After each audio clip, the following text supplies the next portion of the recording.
आज बात होगी आपकी मेंटल हेल्थ के बारे में, जो कि आज के समय में हमारी वेलबींग के लिए इंडिस्प्यूटेबल एंड अर्जेंट नीड है। मेंटल हेल्थ बहुत ज़रूरी है ज़िंदगी की हर स्टेज पर, चाहे चाइल्डहुड फेज़ हो या फिर एडल्टहुड फेज़ हो।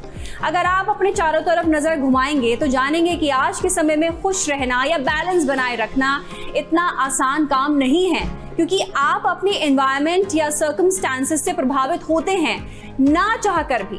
इसका उदाहरण आपको सड़क पर दिखेगा, जब छोटी सी बात पर लोग मरने मारने पर उतारू हो जाते हैं, या फिर ऑफिस या घरों में जहां छोटी छोटी बात पर बहस होती रहती है।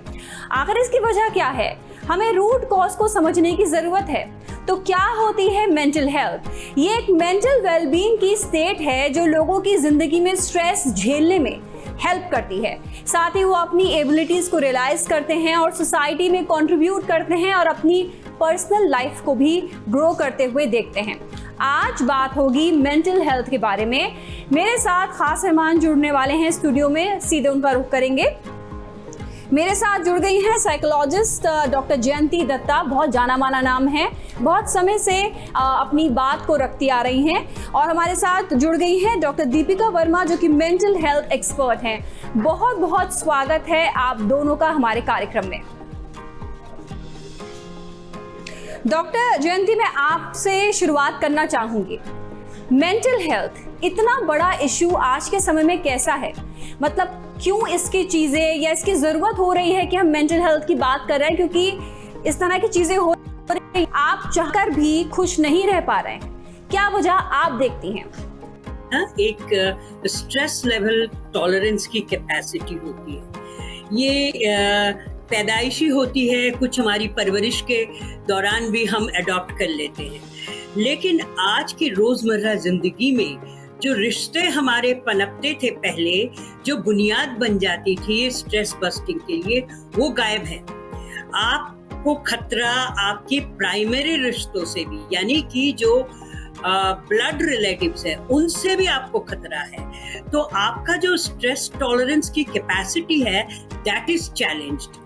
और ये स्ट्रेस की शुरुआत आप कह रही थी बचपन से, जी नहीं, इंट्रायूटेरिन पीरियड से शुरू हो जाता है। यानी कि जब एक माँ बच्चे को कंसीव करती है, उस वक्त उसकी मनोस्थिति क्या होती है, उसका असर आपकी फीटल ग्रोथ के ऊपर पड़ता है।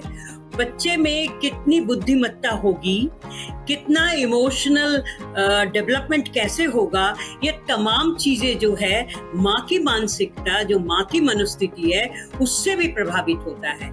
उसके बाद देखिए आपके आसपास के रहने वाले, जो आपके जो रिश्तेदार हैं, आप जिनसे रिश्ते निभाती है, वो तमाम लोग, देखिए पहले जिंदगी में स्कूली माहौल में बच्चों को परेशानी नहीं होती थी। आज बच्चे हमारे महफूज स्कूली माहौल में भी नहीं है, पारिवारिक माहौल में भी नहीं है। उसके साथ उनका कॉम्पिटिटिव दौर जो है इतना ज्यादा बढ़ गया है। एक छोटे छोटे बच्चों को जब हम पढ़ाई करते थे, तब हमें नहीं लगता था कि इतनी उम्र में, इतनी छोटी सी उम्र में बच्चों को डिप्रेशन की शिकायत हो सकती है या साइकोलॉजिकल प्रॉब्लम हो सकती है। आज आप देखिए, जुवेनाइल डायबिटीज से लेके स्किज़ोफ्रेनिया तक आपको दिख जाएंगे स्कूली बच्चों में। प्राइमरी सेक्शन की मैं बात कर रही हूँ।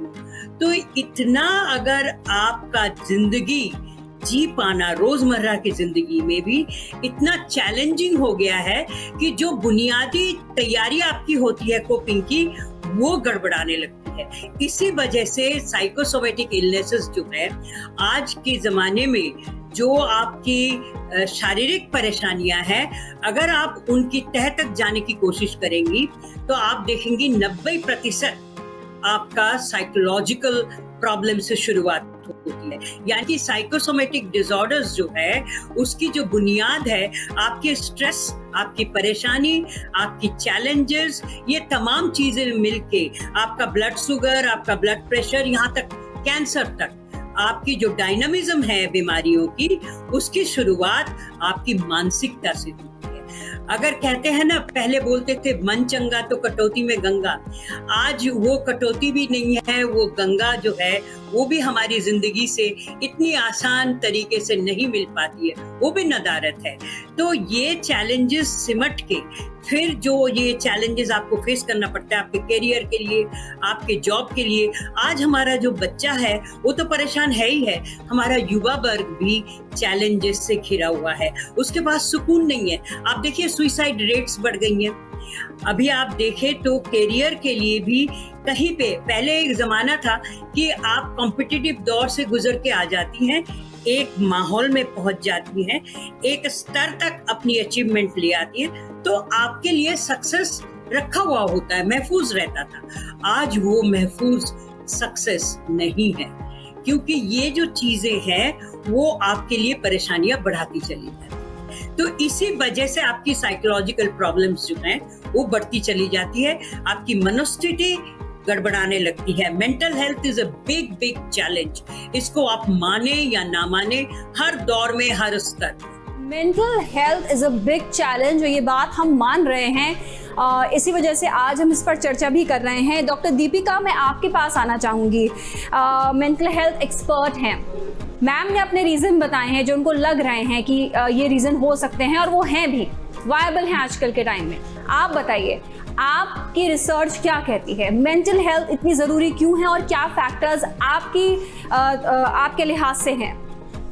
देखिए, जैसे मैम ने बहुत सही फैक्टर्स को स्टेट किया कि इंट्रायूट्राइन लाइफ से ही शुरू हो जाती है।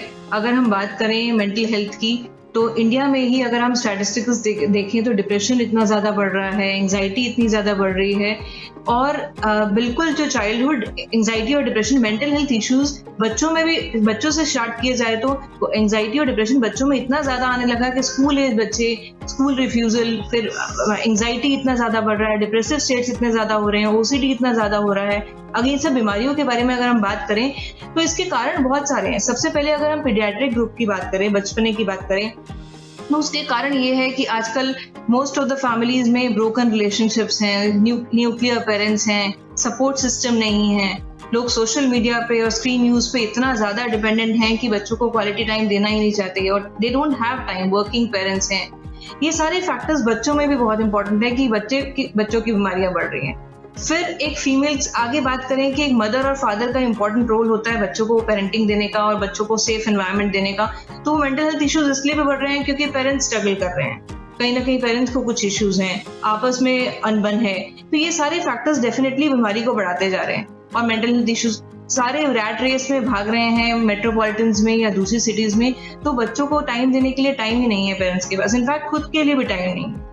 सबसे इम्पोर्टेंट एक बात मैं जानना चाहूंगी आपसे डॉक्टर दीपिका, क्या ऐसा है कि आप कितना स्ट्रेस हैंडल कर सकते हो, डील कर सकते हो, ये इस पे भी डिपेंड करता है कि आपके पेरेंट्स कितना कर सकते हैं, या जेनेटिकली कुछ इसका कोई लिंक है कि अगर पेरेंट्स स्ट्रांग हैं मेंटली तो बच्चा अपने आप स्ट्रांग होता चला जाएगा? आप इन दोनों में लिंक देख रही हैं, या बिल्कुल ये इंडिविजुअल है कि आपको खुद अपनी मेंटल हेल्थ पे काम करना है?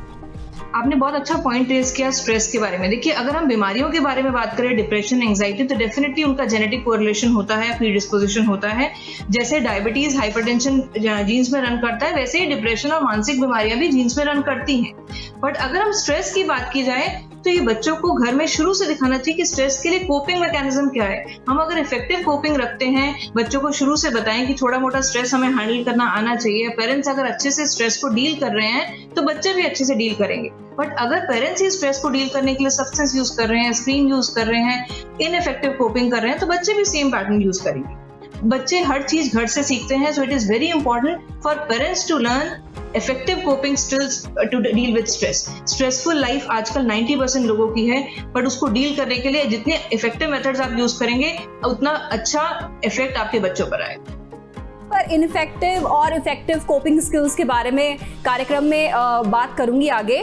मैं यहाँ पे दोबारा अब रुख करूंगी डॉक्टर जयंती का। डॉक्टर जयंती, हम बच्चों की तो बात कर रहे हैं, लेकिन अब बड़ों पर आते हैं। क्या वजह है कि जो बड़े हैं वो जबकि वो बड़े भी हैं, एज के हिसाब से भी इतने कैपेबल हैं, क्यों नहीं वो मेंटल स्ट्रेस को कोप अप कर पा रहे हैं? ऑफिस का स्ट्रेस है वो घर लेकर आते हैं, घर का स्ट्रेस ऑफिस में लेकर आते हैं। क्या कहीं ना कहीं ये उनकी भी फेलियर है? कुछ हद तक हाँ। देखिए, आकांक्षाएं यानी कि आप अपना ध्येय क्या रखती हैं, ये इतना कॉम्पिटिटिव बन गया है आज की जिंदगी में कि आप एक लेवल पे जाती हैं, पहुंचती हैं, लेकिन आप उसमें सेटिस्फाइड नहीं होती हैं, क्योंकि बेसिकली होता क्या है कि आपका जो मानसिक स्तर है, आपका जो मानसिक स्थिति है, वो डिपेंड करता है आपकी सुकून के ऊपर। पर्सनल अचीवमेंट्स जो है वो आप क्या समझती हैं और आपका बॉन्डिंग क्या है। अगर आप बहुत हाई अचीवर हैं लेकिन आपके पास कोई रिश्ता ऐसा नहीं है जो आपको सुकून दे, जिनसे आप मिलके 2 मिनट बात कर लें, आपको लगे कि हाँ ये जगह है, यहाँ पे मैं इत्मीनान से बैठ के बात कर सकती हूँ, ये इत्मीनान वाला कोना जो है ये छिन गया है आज की जिंदगी में। तो ये आप वर्क प्लेस में भी आपको शांति नहीं है, तो वर्क प्लेस का जो दबाव है, जो चैलेंजेस है, वो आप समेट के भागम भागी में घर ले आती है। घर में भी वो सुकून नहीं है क्योंकि वो रिश्ते बिखर गए हैं।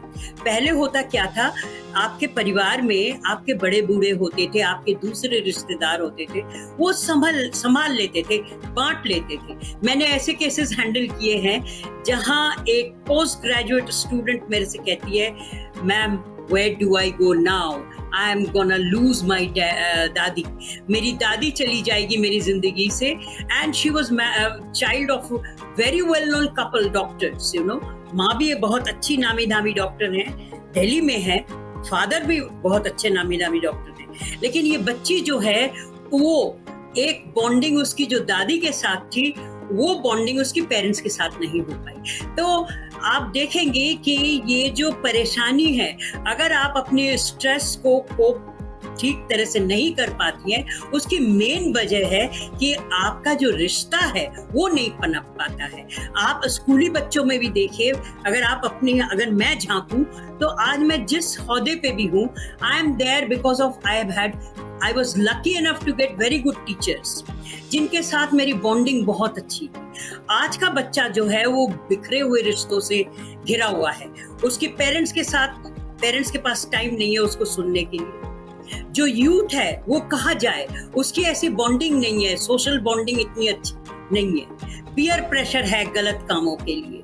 तो वो जब बहक जाता है तो वो किनसे पनाह मांगे, किनसे एडवाइस मांगे, वो नहीं। आज जो हमारे पेरेंट्स हैं उनके पास इतना दबाव है, अगर कहीं पे जाना पड़ा तो बच्चों को कहाँ छोड़े, वो विश्वास नहीं कर पाते हैं किसके। So basically your trust, your sense of reliability, your sense of compassion, ये सारा छिन गया है।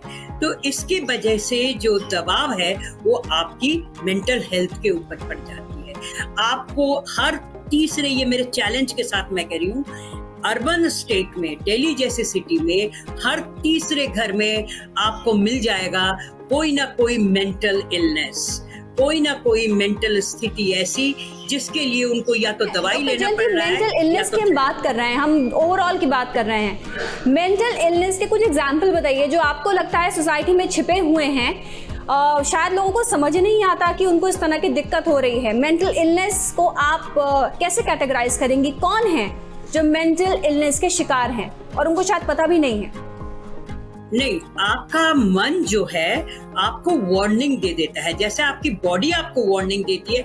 आपको इन्फेक्शन है, टेम्परेचर हो जाता है, खांसी आ जाती है और बीपी बढ़ जाता है, ब्लड शुगर आ जाता है।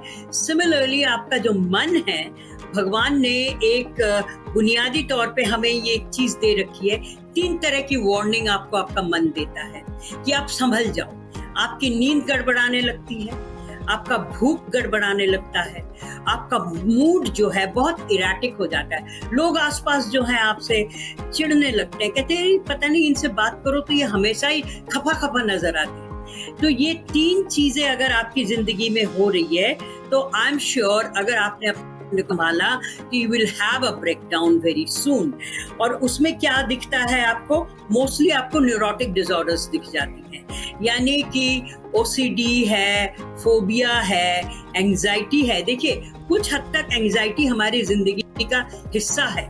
अगर आपके पास फ्री फ्लोटिंग एंजाइटी है तो घबराने वाली बात है। बेवजह आप चिंता में जकड़ लेते हैं अपने आप को। आपका ये जो जकड़न है कोई वजह नहीं है, लेकिन आप परेशान रहते हैं, तो then it's anxiety neurosis. Depression हो सकता है, ओसीडी हो सकती है, ऑब्सेसिव कंपल्सिव डिसऑर्डर हो सकता है। और परेशानी इस बात की है जब आपको लगता है कि हाँ शायद मेरे साथ साइकोलॉजिकली कुछ प्रॉब्लम हो रही है, तो आप घबराते हैं।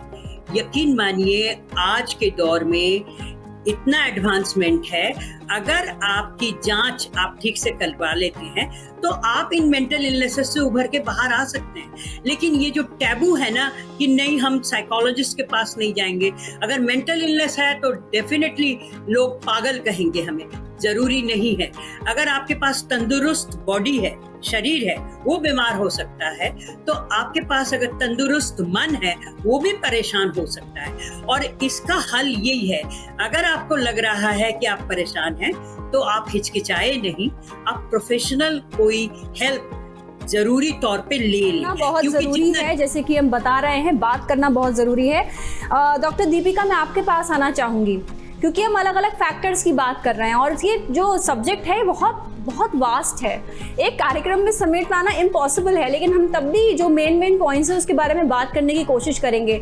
सर्कमस्टांसेस कितना अहम रोल निभाते हैं। सर्कमस्टांसेस, आप बहुत ठीक हैं लेकिन आप ऑफिस गए, आप या घर में आप कोई कुछ ऐसा हुआ या कोई आया नेगेटिविटी लेके, तो उसका असर आप पर हो जाता है। तो सर्कमस्टेंशियल चेंजेस जो होते हैं उसको कैसे बचा जाए और कितना इफेक्ट वो प्ले करते हैं? देखिए, अगर हर बीमारी के बाद में जैसे मेंटल इलनेस के बारे में बात किया जाए, चाहे वो एंजाइटी है या डिप्रेशन है, बेसिकली वो हार्मोनल चेंजेस की वजह से होती है। But yes, smooth relationships, professional relationships अगर अच्छे हैं, प्रोफेशनल जगह पे पीस है, घर में पीस है, तो ये सारे फैक्टर्स उसको इतना बढ़ाते नहीं है। बट एडवर्स सर्कमस्टांसेस, जैसे आपने बोला कि ऑफिस में प्रॉब्लम्स चल रही हैं, लाइफ में स्ट्रेस है, फाइनेंशियल स्ट्रगल्स है, ये सारे उन बीमारी को बढ़ाते हैं। बट बिलीव मी, जितना भी हम लोग पेशेंट देख रहे हैं, ये सारे जो बैरियर्स हैं और ये सारी जो प्रॉब्लम्स है, इसी की वजह से पेशेंट डॉक्टर के पास आते हैं, नहीं तो वो आते भी नहीं है। They think we can cope up, हमारी लाइफ में कोई नहीं है, नॉर्मल स्ट्रगल है, ऑफिस का स्ट्रगल नॉर्मल है, घर की प्रॉब्लम्स नॉर्मल है। बट ये सब जब प्रॉब्लम्स होती हैं तो सिम्टम्स फ्लेयर अप हो जाते हैं और इसी कारण से वो साइकियाट्रिस्ट और साइकोलॉजिस्ट के पास दिखाने के लिए आते हैं कि मैम ये प्रॉब्लम्स हो रही हैं, मुझे नींद नहीं आ रही, मेरे को एंग्जाइटी हो रही है, मैं ऑफिस में कॉन्सेंट्रेट नहीं कर पा रहा हूँ। तो ये सारे फैक्टर्स अलार्मिंग फैक्टर्स होते हैं कि हमें एक्चुअली ये बहुत जरूरी है कि जो रेड साइंस और अलार्मिंग साइंस हैं उनको पहचाने और डॉक्टर के पास सही टाइम से इंटरवेंशन ले। देखिए, एक फैक्टर के बारे में मैं जरूर बात करना चाहूंगी मेंटल इलनेस में, स्टिग्मा। जैसे मैम ने भी कहा, स्टिग्मा एक ऐसा फैक्टर है, आजकल अवेयरनेस डेफिनेटली थोड़ी बढ़ रही है, बट फिर भी स्टिग्मा की वजह से बहुत लोग हेल्प नहीं लेते। जैसे हमारा शारीरिक इलनेस होती है, फिजिकल इलनेस होती है, वैसे ही मेंटल इलनेस भी होती है। तो हम जितना जल्दी साइकियाट्रिस्ट या साइकोलॉजिस्ट के पास जाएंगे, उतना जल्दी डायग्नोस होंगे प्रॉब्लम्स और प्रोग्नोसिस उतना अच्छा होगा। कुछ बीमारियों के लिए दवाइयाँ लंबे टाइम चलती हैं, बट क्या कुछ ट्रिगर पॉइंट्स हो सकते हैं, कुछ ट्रिगर इवेंट्स हो सकते हैं जिस वजह से ये दिक्कत एकदम बढ़ जाती है आप में? Trigger events like broken relationships, आजकल डाइवोर्स इतने कॉमन हो गए हैं, बच्चों की सिंगल पेरेंटिंग हो रही है, ऑफिस में देखिए फाइनेंशियल स्ट्रगल, सबको, everybody is in rat race, तो कहीं ना कहीं फाइनेंशियल प्रॉब्लम्स इतनी ज्यादा हैं। तो ये सारे जो भी स्ट्रगल्स सबकी लाइफ में चल रहे हैं, वो डेफिनेटली इन प्रॉब्लम्स को बढ़ाते हैं। all these factors, जितने भी इन एडवर्स सर्कमस्टांसेस होते हैं, वो सारे उनको बढ़ाते हैं। बट ये बहुत जरूरी है कि उनको राइट टाइम पे पहचाने और सही इंटरवेंशन। मैं जो कोपिंग स्किल्स की बात की जा रही है, जिसका जिक्र आपने प्रोग्राम के शुरू में किया था, अब मैं, क्योंकि हमने बता दिया है कि दिक्कत है, अब हम चाहते हैं कि हम डिस्कस करें कि इससे कोप अप कैसे करें। तो डॉक्टर दीपिका, आपके हिसाब से इफेक्टिव कोपिंग स्किल्स क्या हैं और इनइफेक्टिव कोपिंग स्किल्स क्या है? वो नॉर्मल स्ट्रेस एक लाइफ को स्मूथ चलाने के लिए जरूरी भी है, बट अगर वो स्ट्रेस हमसे हैंडल नहीं किया जा रहा है, वो स्ट्रेस इतना ज्यादा हो रहा है कि हमें क्राइसिस वाली सिचुएशन आ रही है, बट हम उसको डील कैसे करते हैं, दीज आर कोपिंग मैकेनिज्म। बहुत सारे लोग आपने देखा आजकल योगा की तरफ इतना प्रमोशन क्यों कर रहे हैं, because yoga is one of the effective method of coping with stress. Believe me, अगर आप 30 से 45 मिनट्स एवरी डे योगा करेंगे, half of the mental health problems will not be there. आजकल स्कूल में भी हर करिकुलम में आप देखिए, शायद पहले के टाइम में नहीं हुआ करता था, बट आजकल हर करिकुलम में स्कूल में योगा इनकलकेट किया गया है। Why? Because mental health issues are increasing in children as well, so it is very important to focus. Yoga, music is one of the best method of relaxation. जितना अपना relaxation करने के लिए आप म्यूजिक सुन सकते हैं, रिलैक्सेशन कर सकते हैं, स्पेंड टाइम विद नेचर, थोड़ा बाहर जाकर आजकल लोगों के पास टाइम ही नहीं है पार्क में जाने के लिए, योगा ये सब चीजें करने के लिए। अर्लियर टाइम्स में ये सब लोग करते थे। वेंट आउट विद फ्रेंड्स, कोई भी स्ट्रेस हो, किसी भी तरह की प्रॉब्लम्स हो, लोग पहले बैठ के आपस में बात करते थे। जॉइंट फैमिलीज होती थी, 1 से 2 से 3 से। आजकल सब जगह न्यूक्लियर फैमिलीज हैं, किसी के पास बात करने के लिए लोग ही नहीं है। बट ये venting out is a very good practice. आपके फ्रेंड्स हैं, कोई कलीग्स हैं, कोई नेबर्स हैं, उनसे वेंट आउट कीजिए। ये सारे जो इफेक्टिव मेथड्स हैं, योगा, रिलैक्सेशन, वेंटिंग आउट, ये सारे effective method of coping mechanism होते हैं, इफेक्टिव कोपिंग होती है जिससे हम डील कर सकते हैं। इनइफेक्टिव कोपिंग में जब भी आपने देखा है, मैक्सिमम हमारे पास जो पेशेंट सब्सटेंस यूज वाले आते हैं, सबसे पहला कारण होता है, मैम मुझे मेरी लाइफ में स्ट्रेस बहुत ज्यादा है। सबसे पहला कारण जो सब्सटेंस, चाहे अल्कोहल हो या कैनबिस हो या कोई भी नशा हो, वो कहते हैं मेरी लाइफ में बहुत स्ट्रेस है, मेरी ऑफिस में बहुत प्रॉब्लम्स है, मेरी लाइफ में बिजनेस अच्छा नहीं चल रहा है। ये सबसे ज्यादा लोग यूज करते हैं सब्सटेंस, और बिलीव मी इस सबसे डिफिकल्ट होता है इस नशे से बाहर आना, और सबसे इनइफेक्टिव कोपिंग ये वाला है। जो लोग अल्कोहल, कैनबिस और इसको एक सोर्स ऑफ रिलैक्सेशन मांग लेते हैं, वो सोचते हैं ये लेकर मुझे नींद आ जाएगी और मेरा स्ट्रेस कम हो जाएगा। सो ये चीज हमें कभी भी ऑप्ट नहीं करनी चाहिए इन सब्सटेंस यूज। स्क्रीन यूज, बहुत सारे बच्चे जो ये एज है, आपने देखा होगा 14 से 14 से 25 ईयर्स वाला, सबसे ज्यादा मेंटल हेल्थ इश्यूज इसमें आ रहे हैं, क्योंकि ये बच्चे स्ट्रेस से डील करने के लिए इतना ज्यादा स्क्रीन यूज, इतनी गेमिंग, इतना नेटफ्लिक्स, इतना करते हैं that they don't know how much time they are spending on screen. वो अपना खाना तक भूल जाते हैं, 8-8, 10-10 घंटे they are spending on screen. So this is one of the another ineffective coping जो सबसे ज्यादा अलार्मिंग रूप ले रहा है आज के टाइम में। और उसके बाद बहुत लोग excessive shopping, excessive binge eating करते हैं, रात को 2-2 बजे कार्बोहाइड्रेट्स खा रहे हैं, रात को 2-2 बजे खा रहे हैं। ये सब इनइफेक्टिव कोपिंग है। एक्सेसिव शॉपिंग, गेमिंग, ये सब हमें अवॉइड करनी चाहिए। It is very important to balance your life with effective coping skills. अपने स्ट्रेस को डील करने के लिए हम जितना अच्छे कोपिंग मैकेनिज्म पेरेंट्स यूज करेंगे, वो बच्चे भी यूज करेंगे, और पूरी लाइफ में बैलेंस आउट होता है। तो यहाँ पर कंसिस्टेंटली आपको चीज़ों पे काम करना पड़ेगा, अच्छी हैबिट्स खुद रखनी पड़ेंगी, ताकि बच्चे भी, ये जो और लोग हैं आपकी फैमिली में, वो भी उससे सीखें। डॉक्टर जयंती, मैं आपके पास आना चाहूँगी। जो आपने एक लाइन बोली कि इत्मीनान का कोना आपको ढूंढना होगा, यानी ये मुझे लाइन बहुत अच्छी लगी। इत्मीनान का कोना आपको ढूंढना होगा, उसको बनाना होगा, उसको नरिश करना होगा। इसके बारे में मैं चाहूँगी आप बताएं, और साथ में आपके हिसाब से कौन से और इफेक्टिव कोपिंग स्किल्स हैं जो बहुत ज़रूरी हैं और जिन पे धीरे धीरे आप काम करते रहें। देखिए, आज की दौड़ भाग की जिंदगी में सबसे ज्यादा अहमियत मैं देती हूँ टाइम मैनेजमेंट। कोई ऐसा हिस्सा नहीं है आपकी जिंदगी की दिनचर्या का जिसको आप उठा के फेंक सकती हैं बाहर और कह सकती हैं कि all right, I will not do this. तो आपका टाइम मैनेजमेंट कर पाना इज वेरी एसेंशियल, क्योंकि आप देखेंगी अगर आप टाइम मैनेजमेंट कर लेती हैं, रूटीन में बांध लेती हैं अपने आप को, तो कुछ हद तक आपकी जो ये स्ट्रेस जो है उसका लेवल जो है कम होने लगता है। हर जगह सुकून नहीं मिलता, लेकिन ये जो एक सुकून आपको दिनचर्या के बाद मिलने वाला है कि हाँ, आज मैंने ये करना था, मैंने कर लिया। मेरे पेशेंट्स को, मेरे क्लाइंट्स को मैं हाल ही में कुछ महीनों से माइंडफुलनेस की ट्रेनिंग देती हूँ। यानी कि माइंडफुलनेस का मतलब आप जो भी काम कर रही हैं उस वक्त आपका फोकस उन्हीं पे होना चाहिए। आप घबराए नहीं कि इतनी मल्टीटास्किंग मेरे को करना है, नहीं, उसमें ध्यान लगा के जो भी आप काम कर रही हैं, it's a very effective kind of a training programme, जिसमें आप माइंडफुलनेस के जरिए आपके क्लाइंट को आप सिखाती हैं कि इस तरह से आपको सुकून का कोना आप खुद ही ढूंढ लेंगी। Yoga is definitely one of the thing. Mindfulness में हम सबसे पहली शुरुआत जो करते हैं वो ब्रीदिंग की ट्रेनिंग देती है कि कैसे आप अपने सांस को, अपना जो इनहेलेशन है, एक्सहेलेशन है, जो अनुलोम विलोम की बात हम करते हैं, वहां से शुरुआत होती है। फिर आप फोकस करते हैं। उसके साथ साथ मैं इस पे भी अहमियत देती हूँ कि आप अपने लिए 24 घंटे में कुछ वक्त, बेशक आप उसके लिए 24 मिनट ढूंढे या 24 सेकंड ढूंढे, लेकिन वो एक पर्सनल स्पेस जो है आपके पास, अपने लिए वो टाइम होना चाहिए। अगर आप कोई चीज पसंद करती हैं, चाहे वो म्यूजिक सुनना हो, चाहे वो गाना हो, चाहे वो गार्डनिंग हो, आपका एक हॉबी होना चाहिए जो सिर्फ और सिर्फ आपको सुकून देती है। अपने लिए टाइम निकालें, चाहे वो 10 मिनट का हो, चाहे वो 5 मिनट का हो, लेकिन वो बंटवारा ना करें आप। प्लस मैं देखती हूँ मेडिटेशन से भी इसकी एक बहुत स्ट्रॉन्ग रीजनिंग है। जब आप अपनी परेशानियों को किसी और के ऊपर देती हैं, मेरे साथ तो ये होना था, ये भगवान की इच्छा है। It gives you lot of relief.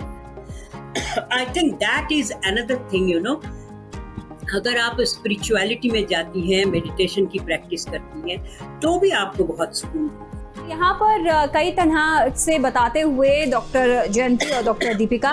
Doctor जयंती, क्योंकि हम बच्चों की भी बात कर रहे हैं और पेरेंट्स की, बड़ों के लिए तो आप बता ही रही हैं, तो पेरेंट्स ऐसा क्या करें, अपने छोटे बच्चों में ऐसी क्या आदतें डालें, या उनके, या मतलब ऐसा क्या करें कि बच्चे भी मेंटली स्ट्रांग हो, बिल्कुल शुरुआत से ही बच्चे मेंटली स्ट्रांग हो, वो क्या कर सकते हैं? कहती हूँ, आपके चैनल में भी दोहराऊंगी, बच्चों के साथ जो पेरेंट्स का रिश्ता है, वो रिश्ता एक ईमानदारी से जुड़ा हुआ रिश्ता होना चाहिए। अगर मेरा बच्चा कहीं पे परेशान होता है और उसे लगता है नहीं मैं मम्मी को बोल दूं, मैं डैडी को बोल दूं, तो मेरा ये परेशानी जो है हल हो जाएगा। अनफॉर्चुनेटली जो रिश्ते आजकल पनप रहे हैं, जो मैं देखती हूँ, एक कमर्शियल रिश्ता बन गया है। आप खेलने जाओगे लेकिन पहले होमवर्क कर लो, फिर पहले ये काम कर लो, फिर अगर आप इतने मार्क्स ले आओगे तब मैं आपको ये चीज दूंगी। ऐसा नहीं होना चाहिए। आपका जो बॉन्डिंग है, ये जिस्मानी रिश्ता नहीं है सिर्फ, मेरे ख्याल से ये एक ऐसा रिश्ता है जो ऊपर से तय होके आता है। तो इसको आपको रेस्पेक्ट करना चाहिए और ईमानदारी से निभाना चाहिए। I think the solution lies in there. If your child can trust you and you can trust your child, your problem is to a great extent solved. Right? जी बिल्कुल। डॉक्टर दीपिका, मैं आपके पास आना चाहूँगी। कार्यक्रम को समाप्त करने का समय आ गया है, तो आप आखिर में क्या टिप्स देना चाहेंगी सब लोगों को? क्या कहना चाहेंगी, कैसे अवेयर करना चाहेंगी, और कैसे बताएंगे कि ये कितना इम्पोर्टेंट है, इसको आप इग्नोर नहीं कर सकते हैं मेंटल हेल्थ को? देखिए, आपने बिल्कुल सही कहा, मेंटल हेल्थ आज के टाइम में उतना ही इम्पोर्टेंट है जितना फिजिकल हेल्थ है। अगर हम मेंटली स्टेबल रहेंगे तो हम पीसफुल एनवायरनमेंट में रहेंगे, अपने घर को, अपने सारे रिश्तों को हम संभाल सकते हैं। सारी फीमेल्स के लिए या मेल्स के लिए, फीमेल्स के लिए और ज़्यादा इंपॉर्टेंट है क्योंकि वो मल्टीटास्किंग बहुत ज़्यादा करती हैं। सारी आज के टाइम में 70 to 80% ऑफ वर्किंग मदर्स, तो it is very important to strike a balance in your personal and professional life. Mentally healthy रहने के लिए बहुत ज़रूरी है मी टाइम निकालें, spend time with your family members, spend time with your children. आधा से पौना घंटा, 30 से 45 मिनट्स रिलैक्सेशन योगा जरूर करें। अलार्मिंग साइंस को पहचानें, जितना जल्दी है उतना प्रोफेशनल हेल्प लें। अगर आपको लग रहा है कि आपसे अब डील नहीं हो रहा, स्ट्रेस, क्राइसिस वाली सिचुएशन आ रही है, please seek help, professional help. There should be no stigma. There should be no this fact that no, I don't want to go to a doctor. People will call me mad. So this stigma is actually preventing people to seek help. ये वाला factor लोगों के mind में नहीं आना चाहिए। कोशिश कीजिए 7 से 8 घंटे नींद जरूर लीजिए। आज के टाइम में लोग 4 घंटे सो के उठ जाते हैं, मुझे इतने काम करने हैं, this and that, but it is very important to take 7 to 8 hours of adequate sleep. Stay hydrated, अच्छे से खाना खाइए, प्लेंटी ऑफ फ्लूइड्स, ये सारी चीज़ें बहुत ज़रूरी हैं अपने फिजिकल और मेंटल हेल्थ को जरूर ठीक रखने के लिए। अगर फिजिकल हेल्थ ठीक रहेगी तो मेंटल हेल्थ भी काफ़ी हद तक ठीक रहेगी। और जैसे कि मैम ने कहा, mindfulness practice, spend time with nature, ये सारी चीज़ें बहुत ज़रूरी हैं। Venting out is a very good practice. कोशिश कीजिए अपने घर में या नेबर से, किसी से भी वेंट आउट कीजिए अपनी सारी प्रॉब्लम्स को डील करने के लिए, और अगर नहीं हो पाता then seek professional. That's it. Doctor Jayanti, conclusion मैं चाहती हूँ माफ करें, इस कार्यक्रम का आप क्या कहेंगी? मैं कहूँगी, एक चीज़ और ऐड करना चाहूँगी, दैट इज पॉजिटिविज्म। देखिए, हम बहुत जल्दी होप लूज कर जाते हैं, हमारे अंदर नेगेटिविटी बहुत जल्दी अपने आप पनपने लगती है, कई दफ़े उकसाने वाले भी बहुत मिल जाते हैं। लेकिन पॉजिटिविटी को इनकलकेट करना और उसको बांटना, I think it's the need of the hour. क्योंकि अगर आप पॉजिटिविज्म को विश्वास करती है और अपने अंदर पॉजिटिविज्म लाने की, देखिए, ये कोशिश करनी पड़ती है। It is a conscious effort to inculcate positivism and a spread. जब मेरे पास कोई बिल्कुल नकारा हुआ इंसान आता है जो अटेम्प्ट कर चुका है सुइसाइड, मैं उसको नहीं कह सकती ये गलत काम है, ये नहीं करना चाहिए, क्योंकि उसे भी पता है हजारों लोग कह चुके हैं पहले। मैं वहाँ पे पॉजिटिविज्म तलाशती हूँ और इनकलकेट करती हूँ कि देखो ये चीज है। And you know it's not easy अपने आप अपने अंदर भी पॉजिटिविज्म लाना और दूसरे के अंदर इसको इनकलकेट करवाना। It's a big challenge as a professional also. लेकिन जब आपको ये यकीन दिलवा देते हो आप कि हाँ ये ऐसा हो सकता है, positivism has its own impact, यकीन मानिए जब आप कहते हो अपने को नहीं कोई बात नहीं मैं इससे उभर जाऊंगी, मैं ठीक हो जाऊंगी, you know it's auto suggestion, इसका एक असर डेफिनेटली आपके रिकूपरेशन में, आपकी रिमिशन में हेल्पफुल होता है। तो ये चीज जो है हैप्पीनेस का इनकलकेट किया गया है। स्कूली बच्चों में भी दिल्ली गवर्नमेंट ने क्लासेस शुरू करवाई थी, but I think you know it's a माहौल, इट्स एन एनवायरनमेंट। अगर आप कॉन्शियसली एफर्ट करती है पॉजिटिविज्म को अपनाने में, तो I think it is the best thing. I will end my programme with that please जो भी सुन रहे हैं आज से ही, इसी वक्त से ही पॉजिटिविज्म को अपनाने की कोशिश करें, तो I am sure you will be a boon for the other people around you. बिल्कुल, बहुत बहुत शुक्रिया डॉक्टर जयंती, बहुत बहुत शुक्रिया डॉक्टर दीपिका, आप दोनों हमारे साथ जुड़ी रहीं और इतनी अच्छी बातें हमको बताई। तो आज हमने बात करी मेंटल हेल्थ के बारे में। 3-4 बहुत इंपॉर्टेंट चीज़ें निकल के सामने आई हैं, वो है हैप्पीनेस, पॉजिटिविटी और ट्रस्ट करिए अपने आप पर, अपने रिश्तों पर, और उनको एकदम स्ट्रांगली इनकलकेट करिए शुरू से ही। अपने बच्चों के साथ भी रिश्ते बहुत स्ट्रांग बनाइए, ये बहुत ज़्यादा ज़रूरी है। श्रेष्ठ उत्तराखंड पर खबरों से जुड़े रहने के लिए चैनल को सब्सक्राइब और लाइक करें, बेल आइकन दबाएं और देखते रहें श्रेष्ठ उत्तराखंड।